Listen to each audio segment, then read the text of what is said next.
Fascist সরকার প্রধান শেখ হাসিনা তিনি দিল্লিতে বসে বসে যখন তার পেটুয়া বাহিনী দ্বারা পোংরা পুংরি দ্বারা কোনো কিছু করতে না পারছিলেন তখন লাগিয়ে দিয়েছেন এই ইসকন বাহিনীকে।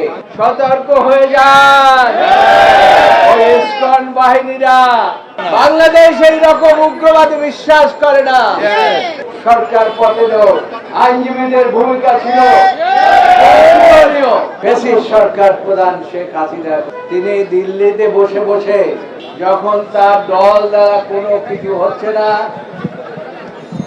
গণতন্ত্রের পথে যখন বাংলাদেশ এগিয়ে যাচ্ছে, আইনজীবীরা যখন মাঠে নামে তখন জানে শেখ হাসিনা যে সরকারের পতন হয়ে যায়, তাই তিনি আইনজীবীদের উপরে আক্রোশের বশবর্তী হয়ে যখন তার পেটুয়া বাহিনী দ্বারা পোংরা পুংরি দ্বারা কোনো কিছু করতে না পারছিলেন তখন লাগিয়ে দিয়েছেন এই ইসকন বাহিনীকে। আমি সরকারকে বলতে চাই, আইনজীবীরা সবসময় গণতন্ত্রের জন্য, মানবাধিকারের জন্য এবং বাংলাদেশের স্বাধীনতা রক্ষার জন্য সবসময় দায়িত্ব পালন করেন। সরকার পতনেও আইনজীবীদের ভূমিকা ছিল,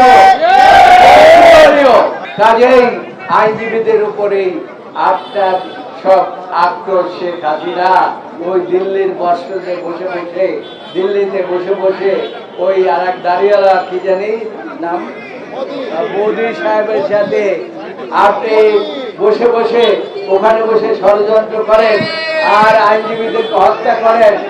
আর যদি কোনো একজন আইনজীবীর উপরে আপনার হামলা হয় তাহলে বলে দিচ্ছি সারা বাংলাদেশের আইনজীবীরা এমন আন্দোলন গড়ে তুলবে আপনি জীবনে কোনদিন বাংলাদেশে ফেরার কথা চিন্তা করতে পারবেন। এবং আপনার যারা পোংরা পুংরি আছে, এখনো আমি দেখি দুই একজন ঘোরাঘুরি করে, মাঝে মাঝে কেউ কি জানি মুখে একটা মাস্ক পরে তারপরে এসে কোর্টে দাঁড়ায়, ভয় পায় এই মাস্কটা খুলতে। তাদেরকেও বলে দিচ্ছি সতর্ক হয়ে যান, ইসকন বাহিনীরা আইনজীবীদের সামনে থেকে আপনাদেরকে রক্ষা করতে পারবে না।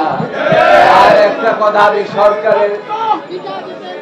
আমি আরেকটি কথা সরকারের উদ্দেশ্যে বলতে চাই, আমরা আপনাদেরকে সর্বপ্রকার গণতন্ত্র রক্ষার জন্য, সমস্ত প্রকার সংস্কারের জন্য আইনজীবী সমাজ আপনাদেরকে সাহায্য করবে। কিন্তু আমরা জানতে পেরেছি ফ্যাসিস্ট সরকার পূর্বাচল এরিয়াতে প্রায় 2 বিঘার উপরে সম্পত্তি এই ইসকনকে লিজ দিয়ে গিয়েছে। আমি আপনাদেরকে আগামী 72 ঘন্টা সময় দিচ্ছি।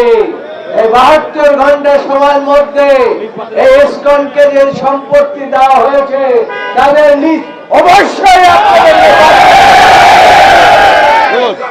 যদি